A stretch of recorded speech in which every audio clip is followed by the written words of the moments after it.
GP Meksiko kembali akan menemani akhir pekan kalian, sekaligus merupakan balapan kedua dalam triple header kali ini sebelum kita bergeser ke Brasil. Tentu banyak hal-hal menarik yang dapat kita tunggu-tunggu jelang GP Meksiko ini. GP Meksiko selalu menawarkan atmosfer yang memukau dengan ratusan ribu penggemar yang sangat antusias mendukung pembalap lokal mereka, yaitu Sergio Perez. Berikut kami sudah merangkum 4 hal menarik jelang gelaran GP Meksiko. Duel Verstappen dan Norris pastinya akan kembali tersaji lagi di gelaran GP Meksiko ini. Norris yang kini terpaut 57 poin dari Verstappen mau tidak mau harus tampil 101% di GP Meksiko ini. Dan menang di balapan adalah harga mati bagi Lando Norris. Tentu, Verstappen tidak mungkin akan membuat jalan Norris begitu mudah.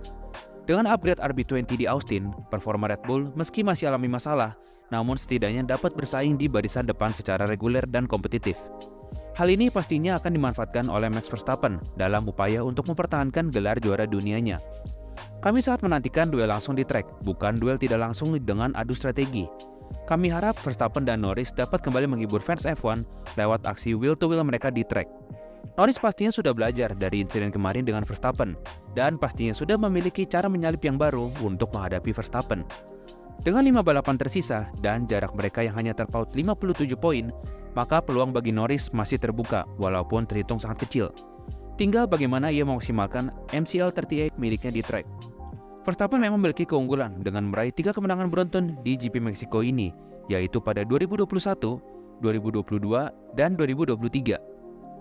Ini pastinya akan menjadi tren positif dan pastinya Verstappen ingin mengulanginya lagi dengan menjadi juara di GP Meksiko ini setelah sudah puasa 4 bulan tanpa menjejak podium teratas di balapan, tidak terhitung sprint race.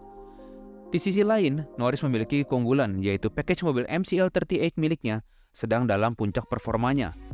Meski di balapan GP Austin kemarin, mereka tidak begitu superior, namun McLaren tetaplah menjadi benchmark di grid F1 saat ini. Verstappen yang ingin memperlebar jaraknya ke Norris, dan Norris yang ingin memangkas jaraknya ke Verstappen. Hal ini akan membuat duel mereka akan semakin menarik jelang GP Meksiko ini.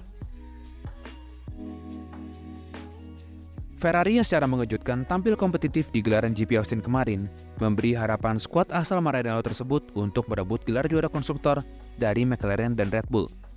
Jarak Ferrari kini hanya terpaut 48 poin dari McLaren dan 8 poin dari Red Bull. Dengan tren positif Ferrari di Austin, serta Leclerc dan Sainz sedang on fire, maka kedua pembalap ini dapat membuat McLaren ketar-ketir. Ferrari masih memiliki peluang untuk gelar konstruktor tersebut, dan kami rasa pertarungan tersebut dapat bersaing hingga balapan terakhir yaitu di GP Abu Dhabi. Namun GP Meksiko adalah ujian pertama bagi Ferrari. Apabila Ferrari kembali menang di Meksiko, maka kalian para tifosi dapat full senyum melihat peluang Ferrari semakin terbuka lebar. Namun manajemen Ferrari harus tegas dalam memprioritaskan pembalapnya, yang dimana pada kasus ini kami rasa Ferrari harus memprioritaskan Charles Leclerc karena ia masih memiliki kesempatan untuk merebut posisi nomor 2 dari Norris di klasemen pembalap. Jarak mereka hanya terpaut 22 poin, dan secara matematis, Leclerc masih dapat menjadi juara dunia di tahun ini. Namun secara realistis, mengamankan gelar konstruktor bagi Ferrari dan posisi kedua di klasemen pembalap untuk Leclerc adalah hal yang tidak mustahil.